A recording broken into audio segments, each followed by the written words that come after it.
ಸರಿ, ಅಗ್ನಿಹೋತ್ರಿ ಅವರೇ, ನೀವು ಶುರು ಮಾಡ್ಬೋದು. ಹಾ, ನಮಸ್ಕಾರ ಎಲ್ಲರಿಗೂ. ನಿನ್ನೆ ಆ, ಅನಿಲ್ ಹರಿಹರ್ ಅವರು ಶ್ರೀಸುಧಾ ಮಾಸಪತ್ರಿಕೆಯಲ್ಲಿ ಬರೋ ಒಂದು ವಿಚಾರ ಕೊಟ್ಟರು, ಜೀವಕರ್ತೃತ್ವದ ವಿಚಾರದ ಬಗ್ಗೆ. ಅದನ್ನ ಅದು ಒಂದು 4-5 ಪೇಜ್ಗಳವರೆಗೆ ಇದೆ. ಆ, ಅದನ್ನ ವಿಜುವಲೈಸೇಷನ್ ಮಾಡಬಹುದಾ ಅನ್ನುವ ಪ್ರಯತ್ನ ಮಾಡಿದ್ದೀನಿ. ಇದರಲ್ಲಿ ಒಂದು 7-8 ಸ್ಲೈಡ್ಸ್ ಆಗುತ್ತೆ. ಅನಿಲ್ ಹರಿಹರ್ ಅಲ್ವಾ?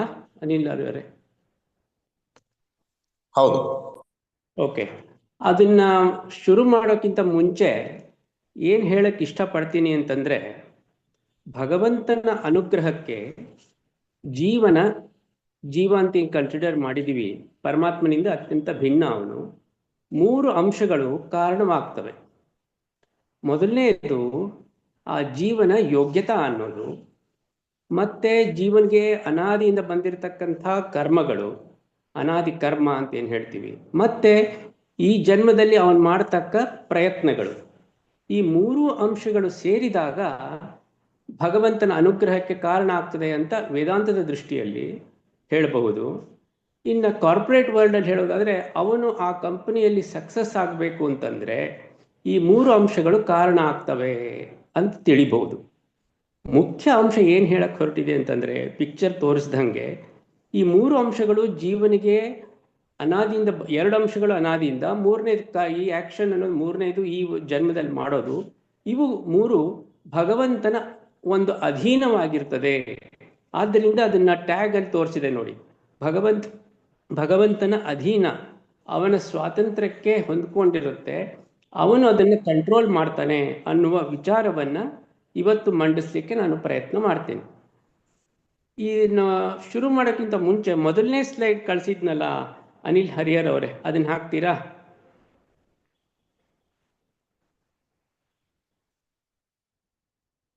ಅನಿಲ್?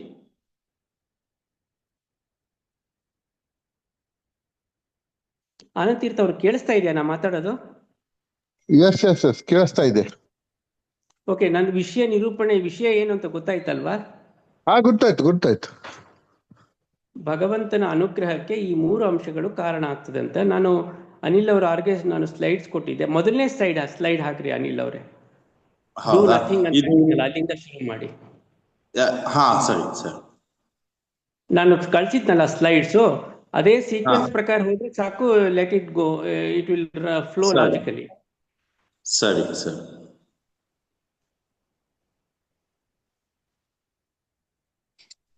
ನೋಡ್ರಿ, ಈ ಸ್ಲೈಡ್ಗಿಂತ ಮುಂಚೆ ಒಂದು ಕಾಂಟೆಕ್ಸ್ಟ್, ಒಂದು ಇಂಟ್ರೊಡಕ್ಷನ್ ಕೊಡ್ತೀನಿ. ನೀವೆಲ್ಲ ಕೇಳಿರ್ಬಹುದು, ತೇನ ವಿನಾ ತೃಣಮಪಿ ನ ಚಲತಿ,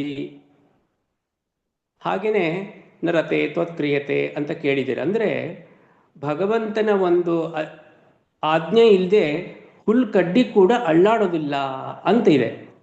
ಅಂದಮೇಲೆ ನಮ್ಮ ಪ್ರಯತ್ನಕ್ಕೇನು ಫಲ ಇದೆ, ಪ್ರಯೋಜನ ಏನು ಅನ್ನೋ ಸಂಶಯ ಬರುತ್ತೆ. ಆದ್ದರಿಂದ ನಾವು ಏನು ಮಾಡೋದು ಬೇಡಪ್ಪ, ಕಾರ್ಪೊರೇಟ್ ವರ್ಲ್ಡ್ ಅಂದರೆ ನಾನೇನು ಕೆಲಸನೇ ಮಾಡೋದು ಬೇಡ ಅನ್ನೋ ಅರ್ಥ ವೇದಾಂತದ ಈ ಶ್ಲೋಕದ ಈ ಒಂದು ವಾಕ್ಯ ತೊಗೊಂಡ್ರೆ ಅರ್ಥ ಆ್ಯಸ್ ಇಟ್ ಈಸ್ ತೊಗೊಂಡ್ರೆ ಹಿಂಗೆ ಅರ್ಥ ಆಗುತ್ತೆ. Do nothing. ಅದನ್ನ ಇಂಗ್ಲೀಷ್ನಲ್ಲಿ ತೇನ ವಿನಾ ತೃಣಮಪಿ ನ ಚಲತಿ ಅನ್ನೋದು ನಾನು ಇಂಗ್ಲೀಷ್ನಲ್ಲಿ ಕೊಟ್ಟಿದ್ದೆ. Without him not even a blade of grass moves ಅಂತ. ಹೀಗಿದೆ ಅಂತ ಅರ್ಥ ಮಾಡ್ಕೋಬಾರ್ದು. Please go to next slide. ಹೀಗೆ ಹೇಳಿದ್ರೆ, ಎರಡನೇ ಸ್ಲೈಡ್ ತಗೊಳ್ರಪ್ಪ. ಯಾಕೆ ಆ ಸೀಕ್ವೆನ್ಸ್ ಅಲ್ಲೇ ಹೋಗಕ್ಕಾಗಲ್ವಾ? ಅದು ಡೌನ್ಲೋಡ್ ಡಿಫರೆಂಟ್ ಆಗಿದೆ, ಸೊ ಹೀಗಾಗಿ ನಾನು ಅದಕ್ಕೆ ಈ ಕನ್ಫ್ಯೂಷನ್ ಆಗುತ್ತೆ ಅಂತ ನಾನು ಸೀಕ್ವೆನ್ಸೇ ಕೊಟ್ಟಿದ್ದೆ ವಾಟ್ಸಪ್ ಅಲ್ಲಿ. ಅದಾದ್ಮೇಲೆ ಅದನ್ನ ಹಾಕ್ಬೇಕು ಅಂತ. ಇದು ಈ ರೀತಿ ನಿಮ್ಗೆ ಯಾವ್ದು ಅಂತ ಗೊತ್ತಾಗಲ್ವಾ? ಇದು ಗೊತ್ತಾಗ್ತಾ ಇಲ್ಲ. ವಾದ ಮಾಡೋದು ಇದ್ರ ಹಿಂದಿಂದು ಈ ರೀತಿ ಹೇಳೋದು ಏನಾಗುತ್ತೆ ಅಂತಂದ್ರೆ, ಒಂದು ಅಜ್ಞಾನಿಗಳ ವಾದವಾದಂಗೆ ಆಗ್ತದೆ. ತಿಳ್ಕೊಳ್ದೆ ಇರೋರು ಈ ರೀತಿ ಏನು ಮಾಡೋದು ಬೇಡ ನಾನು ಅಂತ ಕೂತ್ಕೊಳ್ಳೋದು. ಒಂದು ಈ ಈ ಭಗವಂತ ಇಲ್ಲ ಅಂತ ವಾದ ಮಾಡ್ತಾರಲ್ಲ, ನಾಸ್ತಿಕರು ಹೇಳ್ದಂಗೆ ಆಗುತ್ತೆ. ಭಗವಂತನನ್ನು ಒಂದು ತುಚ್ಛೀಕರಿಸಿ ಮಾತಾಡೋದು, ಅವನ ಅಸ್ತಿತ್ವವನ್ನು ಪ್ರಶ್ನೆ ಮಾಡ್ದಂಗೆ ಮಾಡಿ ಈ ಮಾತಾಡ್ದಂಗೆ ಏನು ನಾನೇನು ಕೆಲಸ ಮಾಡಲ್ಲ ಅನ್ನೋದು. ನಿಮ್ಗೆ ಅದು ಗೊತ್ತಾಗ್ತಾ ಇಲ್ಲ ಅನ್ಸುತ್ತೆ ಯಾವ ಸ್ಲೈಡ್ ಹಾಕಬೇಕು ಅಂತ. ಸ್ಪೆಸಿಫಿಕ್ ಆಗಿ ಯಾವ್ದಾದ್ರು ಇದೆಯಾ ಈಗ ಅಂದ್ರೆ ಅದ್ರಲ್ಲಿ? ಅದ ತಕ್ಷಣ ಎರಡನೇದು ಬರುತ್ತೆ ನೋಡಿ. ಇರ್ಲಿ, ಏನ್ ಹೇಳಕ್ ಹೊರಟಿದ್ದೆ ಅಂತಂದ್ರೆ, ಈ ರೀತಿ ಮಂಡುವಾದ ಸರಿಯಲ್ಲ. ಭಗವಂತನ ಅನುಗ್ರಹ ಅವಶ್ಯವಾಗಿ ಬೇಕೇ ಬೇಕು. ಇಟ್ಬಿಡಿ. ಹಾ ಸರಿ. ಅದು ಸೀಕ್ವೆನ್ಸ್ ಇಲ್ಲದೆ ಇರೋದ್ರಿಂದ ಪ್ರಾಬ್ಲಮ್ ಆಗಿದೆ. I think we are creating problem. ಸರಿ ಸರಿ ಸರಿ. ಅಂದರೆ ಆ ಕಾರ್ಪೊರೇಟ್ ವರ್ಲ್ಡಲ್ಲಿ ನೋಡೋದಾದರೆ ಸಕ್ಸಸ್ ಆಗಬೇಕು ಅಂತಂದರೆ, ನಾನು ಮುಂಚೆನೇ ಹೇಳಿದ್ನಲ್ಲ, ಏನು ಬೇಕು ಅಂತಂದರೆ ಇನ್ನರೆಂಟ್ ಎಲಿಜಿಬಿಲಿಟಿ, ಅಂದರೆ ಜೀವನ ಯೋಗ್ಯತೆ ಅನ್ನೋದು ಮುಖ್ಯ, ಮತ್ತು ಅನಾದಿ ಕರ್ಮ ಅನ್ನೋದು, ಮತ್ತು ಅವನ ಪ್ರಯತ್ನ, ಈ ಮೂರೂ ಕೂಡ ಮುಖ್ಯವಾಗಿ ಬೇಕಾಗುತ್ತೆ. ಇವು ಮೂರೂ ಕೂಡ ಭಗವಂತನ ಅಧೀನ ಅನ್ನೋದು ನಮ್ಮ ದ್ವೈತ ಸಿದ್ಧಾಂತ. ಮುಂದಿನ ಸ್ಲೈಡ್ಗೆ ಹೋಗಿ. ಅದು ಯಾವ್ದು ಹಾಕ್ತಿರೋ ಗೊತ್ತಿಲ್ಲ, ಅದು ಯಾವ್ದು ಹಾಕ್ತೀವಿ ಅದ್ರ ಬಗ್ಗೆ ಮಾತಾಡ್ತೀನಿ. ಬಟ್ ಹಾಗೆ ಮಾತಾಡೋದ್ರಿಂದ ಏನಾಗುತ್ತೆ, ಲಿಂಕ್ ತಪ್ಪು ಹೋಗ್ಬಿಡುತ್ತೆ. Because I had given you in a sequential manner. When you have downloaded, probably it has haphazardly taken the information, so you are not able to link it, you are not able to put it properly.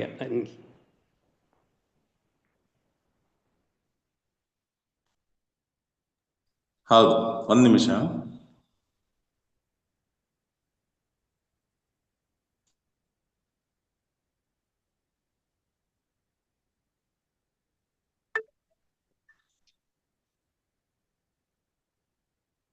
I don't know which one you are putting. ಇದಕ್ಕಿಂತ ಮುಂಚೆ ಬೇರೆದು ಬರುತ್ತೆ. ಇನ್ನೊಂದು ಪ್ರಶ್ನೆ ಆಗ್ತದೆ. ಅನಿಲ್ ಅವ್ರು, ನೀವು WhatsApp ದಿಂದನೇ direct ಆಗಿ ಶೇರ್ ಮಾಡ್ಬೋದು, ಅಂದ್ರೆ ಅದೇ ಸೀಕ್ವೆನ್ಸ್ ಅಲ್ಲಿ ಬಂದ್ಬಿಡುತ್ತೆ. ನೀವು ವಾಟ್ಸಪ್ ಓಪನ್ ಮಾಡಿಬಿಟ್ಟು ನಾನು ಕಳಿಸಿರೋ ಸ್ಲೈಡ್ ಅನ್ನ ಓಪನ್ ಮಾಡ್ಬೋದಲ್ಲ, ಏನ್ ತೊಂದ್ರೆ? ನಂಗೆ ಫಾರ್ವರ್ಡ್ ಮಾಡಿ ನಾನು ಶೇರ್ ಮಾಡ್ತೀನಿ ಲ್ಯಾಪ್ಟಾಪ್ ಅಲ್ಲಿ. Share image from the file web screen ಅಂತಾನೆ ಹೇಳ್ತೇನೆ. ಸ್ಕ್ರೀನ್ ಅಂತ ಹೇಳಿ ನೀವು ವಾಟ್ಸಪ್ ನಿಂದ ಸ್ಟಾರ್ಟ್ ಮಾಡ್ಬೋದು. ಹೌದು.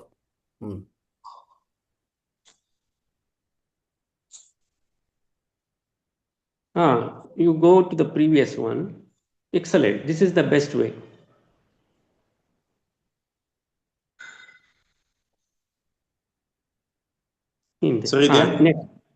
ಎಕ್ಸಲೆಂಟ್.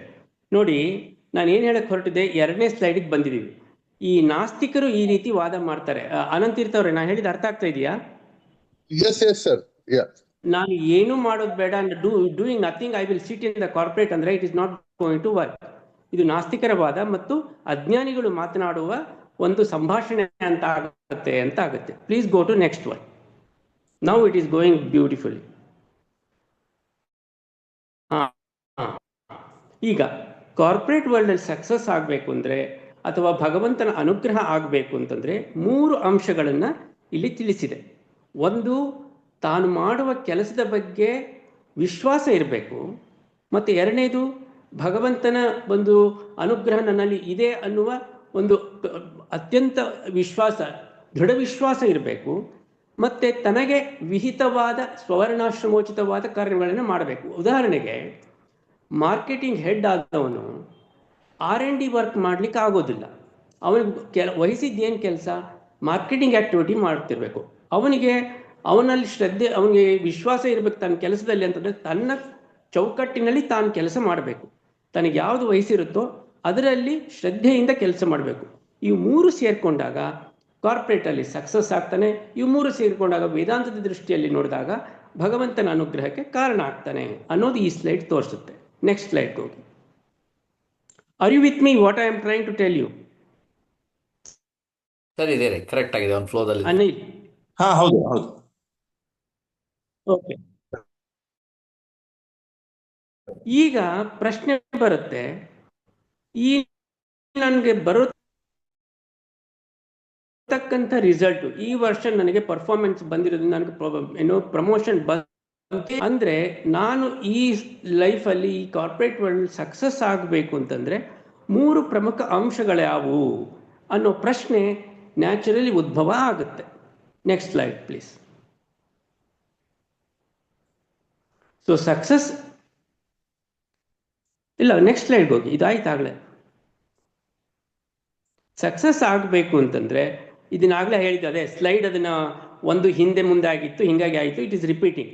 ಸಕ್ಸಸ್ ಆಗಬೇಕು ಅಂತಂದರೆ, ಭಗವಂತನ ಅನುಗ್ರಹ ಆಗಬೇಕು ಅಂತಂದರೆ ಅವನ ಜೀವನ ಯೋಗ್ಯತಾ, ಅನಾದಿ ಕರ್ಮ ಮತ್ತು ಅವನ ಪ್ರಯತ್ನ, ಇವು ಮೂರು ಭಗವಂತನ ಅಧೀನದಲ್ಲಿವೆಯೋ ಇವು ಮೂರು ಸೇರ್ಕೊಂಡಾಗ ಭಗವಂತನ ಅನುಗ್ರಹ ಕಾರಣ ಆಗ್ತಾನೆ.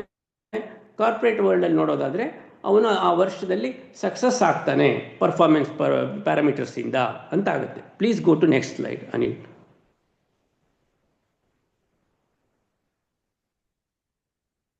ಅಂದರೆ ಏನು ಹೇಳ್ದಂಗಾಯಿತು ಅಂತಂದರೆ, ನಮ್ಮ ರೋಲ್ ಏನು ಅಂತಂದರೆ ನಮ್ಮದು ಪ್ರಯತ್ನ ಮಾಡೋದಷ್ಟೇ. ಭಗವಂತ ಅಪಾರ್ಚುನಿಟೀಸ್ನ ಕೊಡ್ತಾನೆ ಆ ಸನ್ನಿವೇಶಕ್ಕೆ ತಕ್ಕಂತೆ, ಆಮೇಲೆ ಕಂಡೀಷನ್ಸ್ನ ಕಾಂಪ್ಲಿಮೆಂಟ್ ಮಾಡ್ತಾನೆ, ಮತ್ತೆ ಫಲವನ್ನು ಕೊಡ್ತಾನೆ. ಕರ್ಮಣ್ಯವಾಧಿಕಾರಸ್ಥೆ ಅಂತ ಹೇಳ್ದಂಗೆ ಈ ಮೂರು ಅವನು ಭಗವಂತನ ರೋಲ್ ಏನು ಅಂತಂದರೆ ಈ ಮೂರು ಅಂಶಗಳು opportunity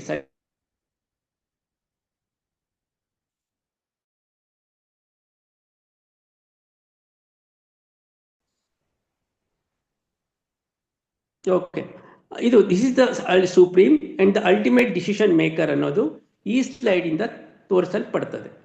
please go to next slide.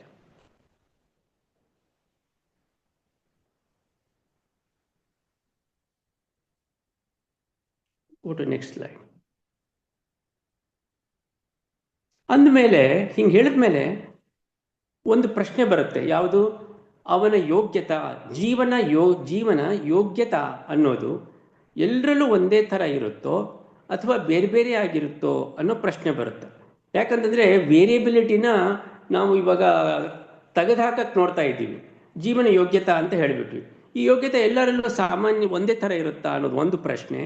ಮತ್ತು ಈ ಮೂರು ಅಂಶಗಳಲ್ಲಿ ಆ ಜೀವನ ಯೋಗ್ಯತಾ ಮತ್ತು ಅನಾದಿ ಕರ್ಮ ಮತ್ತು ಅವನ ಪ್ರಯತ್ನ, ಇವುಗಳಲ್ಲಿ ಯಾವುದು ಮುಖ್ಯ ಅನ್ನೋ ಪ್ರಶ್ನೆಯೂ ಕೂಡ ಉದ್ಭವ ಆಗುತ್ತೆ. Please go to next.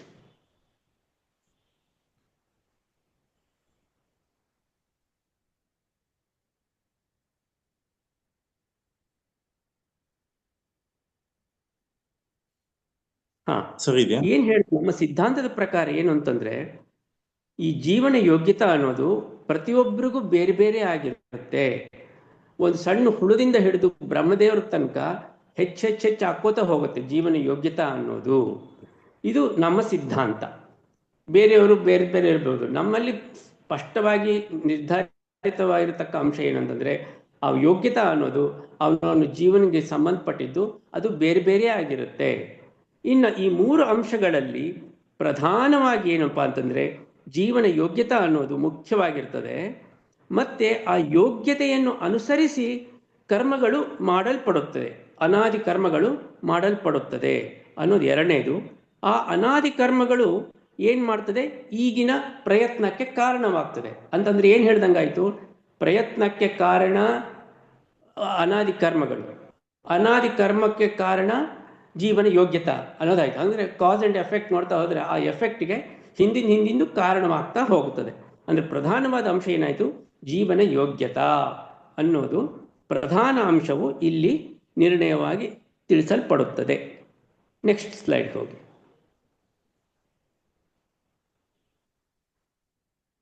Next slide. Next ನಿಮಿಷ. ಅಂದಮೇಲೆ ನೋಡಿ, ಹಿಂಗೆ ಹೇಳಿದ್ಮೇಲೆ it gives A very interesting question. ಯಾಕೆ ನಿಲ್ಸಕ್ಕಾಗ್ತಾ ಇಲ್ವಾ? ನೋಡಿ, ನಾವು this is the beautiful thing. ಅಂದಮೇಲೆ ಏನು ಹೇಳಿದ್ರಿ ನೀವು? ಪ್ರಯತ್ನಕ್ಕೆ ಕಾರಣ ಅನಾದಿ ಕರ್ಮ, ಅನಾದಿ ಕರ್ಮಕ್ಕೆ ಕಾರಣ ಜೀವನ ಯೋಗ್ಯತಾ ಅಂತ ಹೇಳಿದ್ಮೇಲೆ ಪ್ರಯತ್ನ ಆದರೂ ಯಾಕೆ ಮಾಡಬೇಕು? ಕಾರ್ಯ ಯಾವಾಗ ಉತ್ಪತ್ತಿ ಆಗುತ್ತೆ? ಕಾರಣಗಳಿಂದ.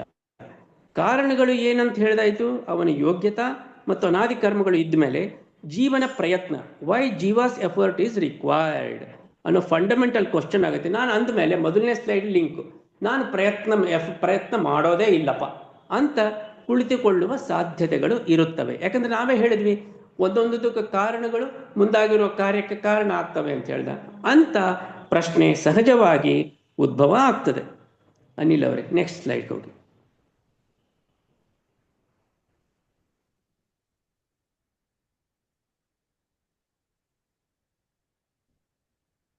ಇದು ಸರಿ. ಅದು ನೀನು ನೆಕ್ಸ್ಟ್ ಸ್ಲೈಡ್ಗೆ ಬಂದಿದ್ದೀನಿ ಅಂತ ಅನ್ಕೊಂಡಿದ್ದೀನಿ ನಾನು. ಹೌದು, ಇಲ್ಲೇನ್ ಹೇಳ್ತಾ ಇದ್ದೀನಿ ಇನ್ಹೆರಿಟೆಂಟ್ ಅಂತಂದ್ರೆ ಇದೆ ಈಗ. ಒಪ್ಕೊಂಡು ಅದೇ ಆ ಆಲ್ದೋ ಇನ್ಹೆರೆಂಟ್ ಅಂತ ಹೇಳಿ ಅದೇ ಸ್ಟಾರ್ಟ್ ಆಗುತ್ತೆ ಇದು. ಅದೇ ಇದೇ ಕರೆಕ್ಟ್ ಇದೆ ಅನ್ಸುತ್ತೆ ಈ ಸ್ಲೈಡೇನೆ. ಅಂದ್ರೆ ಏನ್ ಹೇಳ್ತಂಗಿದ್ವಿ, ಹೌದು ಅವನ ಯೋಗ್ಯತಾ ಮತ್ತು ಕರ್ಮಗಳು ಮುಖ್ಯವಾಗಿ ಕಾರಣ ಆಗಿದ್ರೂ ಕೂಡ ಜೀವ ಈ ಜೀವ ಅನ್ನೋದು ಇದ್ದಾನಲ್ಲ, ಜೀವ ಅವನು ಪ್ರಯತ್ನವನ್ನು ಹಾಕ್ಲೇಬೇಕು. ಇಲ್ಲ ಅಂತಂದ್ರೆ ರಿಸಲ್ಟ್ ಕಾಣಿಸ್ಕೊಡೋದಿಲ್ಲ, ಅನುಭವಕ್ಕೆ ಬರೋದಿಲ್ಲ.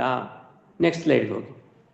ಪ್ರಯತ್ನವನ್ನು ಮಾಡಲೇಬೇಕು. ಕಾರ್ಪೊರೇಟ್ ವರ್ಲ್ಡ್ ಅಲ್ಲಿ ನೋಡೋದಾದ್ರೆ ಅವನು ಹಿಂದೆ ಅವನು MTech ಇರ್ಬೋದು, PhD ಮಾಡಿರ್ಬೋದು, ಅವನ ಯೋಗ್ಯತಾ ಪ್ರಕಾರ ಒಂದು ಪೊಸಿಷನ್ ಸಿಕ್ಕಿದೆ, ಹಿಂದೆ 20 ವರ್ಷ ಅವನು ಸಕ್ಸಸ್ ಅಂತ ತೋರಿಸಿರ್ಬೋದು. ಆದ್ರೆ ಈ ವರ್ಷ ಅವನು ಎಫರ್ಟ್ ಅನ್ನು ಹಾಕ್ಲೇಬೇಕು. ಮಾರ್ಕೆಟಿಂಗ್ ಹೆಡ್ ಆಗಿತ್ತು ಅಂತಂದ್ರೆ ಮಾರ್ಕೆಟ್ ಮಾಡ್ಬಿಟ್ಟು ಪ್ರಾಡಕ್ಟ್ ನ ಸೇಲ್ ಮಾಡಲೇಬೇಕಾದಂಥ ಅನಿವಾರ್ಯತೆ ಬರ್ತದೆ. ಅಥವಾ ಇಂಜಿನಿಯರಿಂಗ್ ಫೀಲ್ಡ್ ಅಲ್ಲಿ ಇತ್ತಂದ್ರೆ ಕಾಸ್ಟ್ ಸೇವಿಂಗ್ಸ್ ತೋರಿಸ್ಬೇಕಾಗತ್ತೆ, ಕಸ್ಟಮರ್ ಸ್ಯಾಟಿಸ್ಫ್ಯಾಕ್ಷನ್ ಇನ್ಕ್ರೀಸ್ ಆಗಿದೆ ಅಂತ ನೋಡ್ಬೇಕಾಗುತ್ತೆ. ಇಲ್ಲ ಅಂತಂದ್ರೆ ಆ ವರ್ಷ ಅವನಿಗೆ ಪ್ರಮೋಷನ್ ಸಿಗೋದಿಲ್ಲ. ಅಂದ್ರೆ ಪ್ರಯತ್ನಕ್ಕೆ ಹೆಚ್ಚು ಮಹತ್ವವು ಇಲ್ಲಿ ಅವಶ್ಯಕವಾಗಿ ಹೇಳಲೇಬೇಕಾದಂತ ಅನಿವಾರ್ಯತೆ ಇದೆ. ನಮ್ಮ ಅನುಭವಕ್ಕೂ ಬಂದಿರತಕ್ಕಂಥ ಅಂಶ ಇದು ಅನ್ನೋದು ಇಲ್ಲಿ ನಾನು ತಿಳಿಸ್ತಕ್ಕಂಥ ಅಂಶ. Please go to next slide Anil ಅವರೇ. ಅಂದಮೇಲೆ ಇವಾಗ ಒಂದು ಇಂಟ್ರೆಸ್ಟಿಂಗ್ ಪಾಯಿಂಟ್ ಎಲ್ಲಿ ಏನ್ ಕ್ವಶನ್ ಕ್ರಿಯೇಟ್ ಆಗುತ್ತೆ ಅಂತಂದ್ರೆ, ಜಡಭೂತವಾದ್ದು ನಮಗೆ ಸಂತೋಷವನ್ನು ಕೊಡೋದಿಲ್ಲ. ಫಾರ್ ಎಕ್ಸಾಂಪಲ್, ಜೀವನ ಅನಾದಿ ಯೋಗ್ಯತಾ ಮತ್ತು ಅನಾದಿ ಕರ್ಮಗಳು ಜಡಭೂತವಾದ ಪದಾರ್ಥಗಳು. ಅದಕ್ಕೆ ಬ್ಯಾಕ್ ಗ್ರೌಂಡ್ ಅಲ್ಲಿ ಅದು ಆ ಥರದ್ದು ಕೊಟ್ಟಿದೆ ನೋಡಿ. ಈ ಅನಾದಿ ಕರ್ಮ ಮತ್ತು ಈ ಯೋಗ್ಯತಾ ಅನ್ನೋದು ಜಡಭೂತವಾದ ಪದಾರ್ಥಗಳು ನಮಗೆ ಬೇಕಾದಂಥ ಪರಮಾತ್ಮ ಅನುಗ್ರಹ ಅನ್ನೋದನ್ನ ಹೇಗೆ ಕೊಡಕ್ ಸಾಧ್ಯ, ಅಥವಾ ರಿಸಲ್ಟ್ ಹೆಂಗೆ ಕೊಡುತ್ತೆ ಅನ್ನೋ ಪ್ರಶ್ನೆ ನ್ಯಾಚುರಲಿ ಉದ್ಭವ ಆಗುತ್ತೆ. Okay, please go to next slide. ಹೀಗಿದ್ದಾಗ ನಮ್ಮ ಸಿದ್ಧಾಂತ ಏನು ಹೇಳುತ್ತೆ ಅಂತಂದ್ರೆ, ಜಡಭೂತವಾಗಿ ಅವು ಇದೆ, ಅವು ಜಡ ಅಂತಲೂ ಒಪ್ತೀವಿ, ಆದರೆ ಪರಮಾತ್ಮನ ಅನುಗ್ರಹ ಇಲ್ಲದೆ ಇದ್ಯಾವುದೂ ಕೂಡ ಫಲ ಸಿಗೋದಿಲ್ಲ. So Shrihari is going to give the desired result based on previous jiva's capacity. ಅವನ ಯೋಗ್ಯತವನ್ನು ನೋಡಿ ಮತ್ತು ಹಿಂದಿನ ಕರ್ಮಗಳನ್ನು ಅನುಸರಿಸಿ, previous karmas, he is going to check previous karmas and ensure that he puts proper efforts, present efforts. ಹಾಕಿದಾನಾ ಅಂತ 3 ಚೆಕ್ ಬಾಕ್ಸ್ ಅಲ್ಲಿ ಅವನು ಟಿಕ್ ಮಾರ್ಕ್ ಮಾಡ್ಕೋತಾನೆ. ಈ ಟಿಕ್ ಮಾರ್ಕ್ ಮಾಡಿಕೊಂಡು ಈ 3 ಮೀಟ್ ಆಗಿತ್ತು ಅಂತಂದ್ರೆ ಅವನು ಜೀವನ ಯೋಗ್ಯತಾ ಇದೆ ಅಂತ ಕನ್ಸಿಡರ್ ಮಾಡಿಬಿಟ್ಟು ಅವನನ್ನು ಉದ್ಧಾರ ಮಾಡ್ತಾನೆ. ಹಾಗೆ ಕಾರ್ಪೊರೇಟ್ ವರ್ಲ್ಡ್ ಅಲ್ಲೂ ಕೂಡ ಮುಂದೆ ಬರಲಿಕ್ಕೆ ಸಾಧ್ಯತೆ ಇದೆ. ಅಂದ್ರೆ ಏನ್ ಹೇಳ್ದಂಗಾಯ್ತು, ಜೀವನ ಯೋಗ್ಯತಾ ಮತ್ತು ಅನಾದಿ ಕರ್ಮ ಮತ್ತು ಆ ವರ್ಷ ಅವನು ಹಾಕಿರ್ತಕ್ಕಂಥ ಎಫರ್ಟ್, ಪ್ರಯತ್ನಗಳು, ಈ 3 ಸೇರಿದಾಗ ಫಲಪ್ರದವಾಗಿರ್ತದೆ ಅಂತ ಅಂಶ. Please go to next slide. ಈಗ ವೆರಿ ವೆರಿ ಇಂಟ್ರೆಸ್ಟಿಂಗ್ ಪಾಯಿಂಟ್ ಇಲ್ಲಿ ಬರ್ತದೆ. ಅಂದ್ರೆ ಏನ್ ಹೇಳಿದ್ರಪ್ಪ ನೀವು, ಇವಾಗ ಆರ್ಗ್ಯೂ ಮಾಡೋನು ಕೇಳ್ತಾನೆ, ಜೀವನ ಯೋಗ್ಯತಾ ಮತ್ತು ಅನಾದಿ ಕರ್ಮಗಳು ಮತ್ತೆ ಈಗಿನ ಪ್ರಯತ್ನ, ಇವು 3 ಅಂಶಗಳು ಆಸ್ ಇಟ್ ಈಸ್ ಇದೆ ಅಂದಮೇಲೆ ಅವ್ನು ಟಿಕ್ ಮಾರ್ಕ್ ಮಾಡಿಬಿಟ್ರೆ ರಿಸಲ್ಟ್ ಕೊಡಬೇಕು, ಫಲ ಕೊಡಬೇಕು ಅಂತ ಆಗ್ಬಿಟ್ರೆ ಭಗವಂತನ ಕೆಲಸ ಏನು ಬಂತು, ಅವನೇನು ಮಾಡ್ದಂಗಾಯ್ತು ಅಂದ್ರೆ ಅವ್ನು ಕಟ್ಟಿ ಹಾಕಿದಂಗೆ ಆಯ್ತಲ್ಲ. ಈ 3 ಅಂಶ ಇದೆ, ಕೊಡ್ತಕ್ಕದ್ದು ನೀನು ಕೊಟ್ರೆ ನನಗೆ ಆಟೋಮೆಟಿಕಾಗಿ 3 ಮೀಟ್ ಮಾಡಿದ್ದೀನಿ, you have to give result ಅನ್ನೋ ಅಂಶ ಬರುತ್ತಲ್ಲ ಅಂತಂದ್ರೆ, no, it is not like that. ಭಗವಂತ, ಇದು ಮುಖ್ಯ ಅಂಶ, ನಾನು ಇದನ್ನ ಹೇಳಕ್ ಇಷ್ಟಪಡ್ತೀನಿ. ಒಂದು ಸಂಕಲ್ಪ ಮಾಡಿದ್ದಾನೆ ಏನಂತಂದ್ರೆ, ಈ ವ್ಯಕ್ತಿಗೆ ಅವನ ಒಂದು ಯೋಗ್ಯತಾ ಅನುಸರಿಸಿ, ಅವನ ಹಿಂದಿನ ಕರ್ಮಗಳನ್ನು ಅನುಸರಿಸಿ ಮತ್ತು ಅವನು ಹಾಕಿದ ಪ್ರಯತ್ನವನ್ನು ಅನುಸರಿಸಿಯೇ ನಾನು ಅವನಿಗೆ ಫಲ ಕೊಡ್ತೀನಿ ಅಂತ ಸಂಕಲ್ಪ ಮಾಡ್ಬಿಟ್ಟಿದ್ದಾನೆ. ಅದನ್ನ ಪ್ರಶ್ನೆ ಮಾಡುವ ಸ್ವಾತಂತ್ರ್ಯ ನಮಗಿಲ್ಲ. ಅವನು ಆ ರೀತಿ ಸಂಕಲ್ಪ ಮಾಡೋದು ಅವನ ಸ್ವಾತಂತ್ರ್ಯ.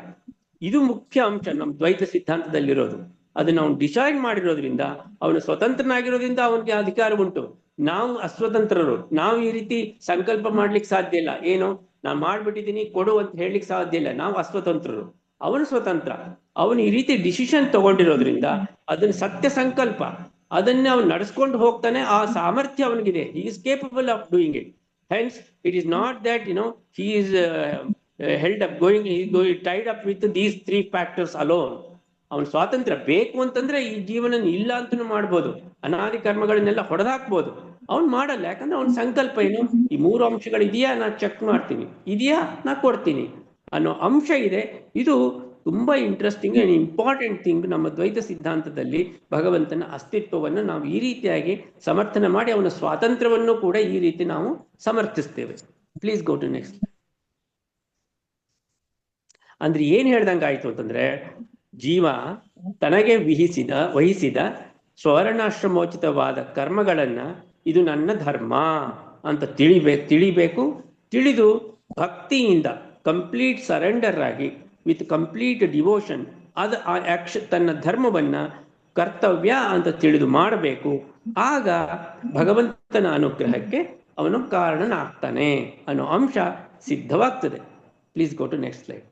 ಅಂದ್ರೆ in typical cause and effect diagram ಅಂತ ಅಂತಾರಲ್ಲ, ನೀವು ಕೇಳಿರ್ಬೋದು, ಇಶಿಕಾವಾ ಡಯಾಗ್ರಾಮ್ ಅಂತ ಜಪಾನ್ ಕಂಡು ಹಿಡಿದಿದ್ದಾನೆ. For the effect to come there are many causes, 5S, man, material, machine, method, ಇಂಥವೆಲ್ಲ ಹಾಕ್ಬಿಟ್ಟು ಇಂಥದ್ದು ಎಫೆಕ್ಟ್ ಬಂತು ಅಂತ ನಾವು ಬರಿತೀವಿ. ಹಾಗೆ ಡಿವೈನ್ ಬ್ಲೆಸ್ಸಿಂಗ್ಸ್, ಭಗವಂತನ ಅನುಗ್ರಹ ಅನ್ನೋದು ಎಫೆಕ್ಟ್. ಇದು ಆಗಬೇಕು ಅಂತಂದ್ರೆ ಪ್ರಧಾನವಾಗಿ 2 ಅಂಶಗಳು ಕಾರಣವಾಗ್ತದೆ. ಒಂದು ಕಾಸಸ್, ಒಂದು ಡೂಯಿಂಗ್ ಅಸೈನ್ಡ್ ಆಕ್ಷನ್ಸ್ ಆಸ್ ಧರ್ಮ, ಇದು ನನ್ನ ಧರ್ಮ ಅಂತ ತಿಳಿದು ಅವನಿಗೆ ವಹಿಸಿದ ಕಾರ್ಯಗಳನ್ನು ಮಾಡುವುದು, ಮತ್ತೆ ಕಂಪ್ಲೀಟ್ ಆಗಿ ಒಂದು ಸಮರ್ಪಣಾ ಭಾವನೆಯಿಂದ ಭಕ್ತಿಯಿಂದ ಆ ಕೆಲಸವನ್ನ, ಶ್ರದ್ಧೆಯಿಂದ ಆ ಕೆಲಸವನ್ನು ಮಾಡಬೇಕು. ಈ 2 ಕಾರಣಗಳು ಸೇರಿದಾಗ ಕಾರ್ಯ ಕೈಗೂಡ್ತದೆ. ಯಾವುದು? ಭಗವಂತನ ಅನುಗ್ರಹ ಅನ್ನೋದು ಕೈಗೂಡ್ತದೆ ಅನ್ನೋದು ಸಿದ್ಧವಾಗಿರ್ತಕ್ಕ ವಿಚಾರ. ಇದು ಈ ರೀತಿಯಾಗಿ ಜೀವ ಕರ್ತೃತ್ವ, ಜೀವ ಅನ್ನೋನು ಇಂಡಿಪೆಂಡೆಂಟ್ ಆಗಿ ಮಾಡ್ತಾನೆ, ಭಗವಂತ ಅನ್ನೋನು ಇಲ್ಲವೇ ಇಲ್ಲ ಅನ್ನೋದು ಸುತರಾಂ ಇಲ್ಲಾಜಿಕಲ್ ಆಗುತ್ತೆ ಅನ್ನೋದು ಆ 4-5 ಪುಟಗಳವರೆಗೆ ಶ್ರೀಸುಧಾದಲ್ಲಿ ವಿಷಯಗಳನ್ನು ಪರಾಶರರು ಮತ್ತು ಇನ್ನೊಬ್ಬರ ಜೊತೆ ಚರ್ಚೆ ಮಾಡಿರೋದನ್ನ ಪ್ರಶ್ನೋತ್ತರ ರೀತಿಯಲ್ಲಿ ಮಾಡಿದ್ದಾರೆ. ಓದುವವರಿಗೆ ಈ ಶಬ್ದಗಳ ಒಂದು ಕ್ಲಿಷ್ಟತೆ ಜಾಸ್ತಿ ಆಗಿರೋದ್ರಿಂದ, ಅರ್ಥ ಆಗದೇ ಇರುವ ಸಾಧ್ಯತೆಗಳು ಜಾಸ್ತಿ ಇರೋದ್ರಿಂದ ಕಾರ್ಪೊರೇಟ್ ಟಚ್ ಕೊಟ್ಬಿಟ್ಟು ಈ ವಿಜುವಲೈಸೇಷನ್ ಮಾಡುವ ಪ್ರಯತ್ನವನ್ನು ನಾನು ಮಾಡಿದ್ದೀನಿ. ಒಂದು 15 ನಿಮಿಷ ತಗೊಂಡಿದ್ದೀನಿ ಅನ್ಸುತ್ತೆ.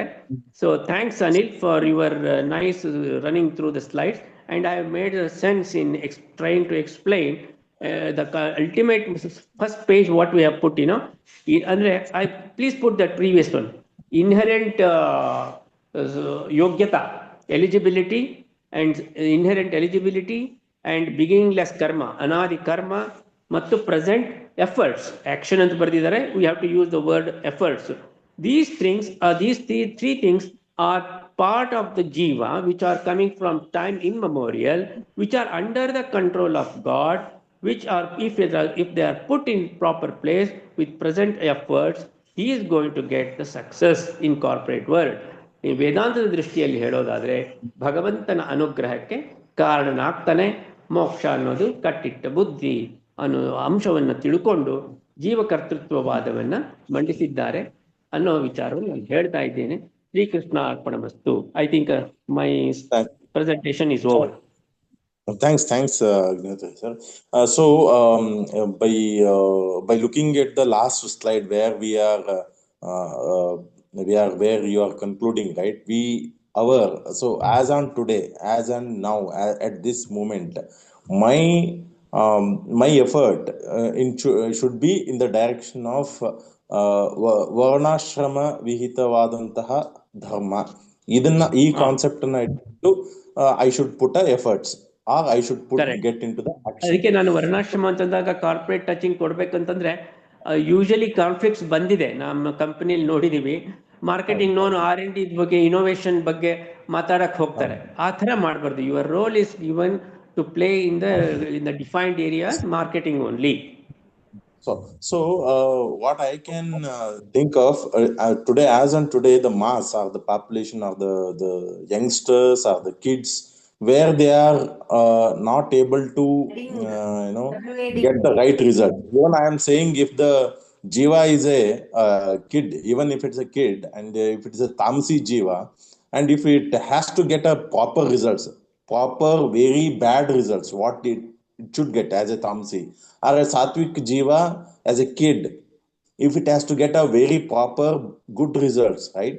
So they have to analyze, or they should get a alignment to the Varnashrama Vihita Dharma. So they should be understanding. So today what happened is there is an identity crisis.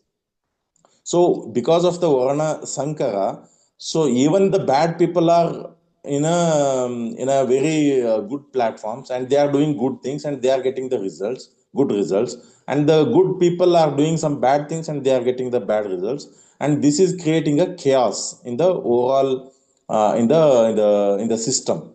So what I feel that we should push as in a Gurukula, or we should take everybody, not any like Brahmana, Shudra, Vaishya, everybody we have to take into the Gurukula, and we should align them properly what they are built in, or what they are built for, which Varnashrama they are built for, and we have to guide them.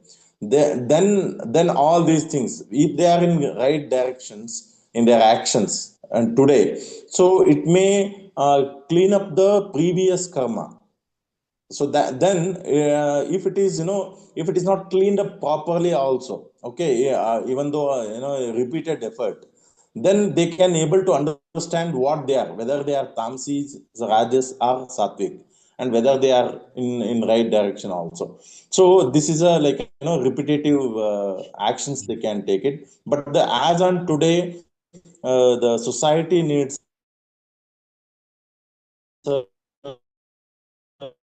this input. So Anantir sir or Madhav sir can give us Yeah, some. Yeah, I yeah. just wanted to just recapture what we have discussed, and Agnihotra very beautifully he has explained things. I just wanted to uh, add to this that uh, see, as you said, Paramatma is independent, Swatantra, and he is Sarvottama. So he created the situations, and we are bound to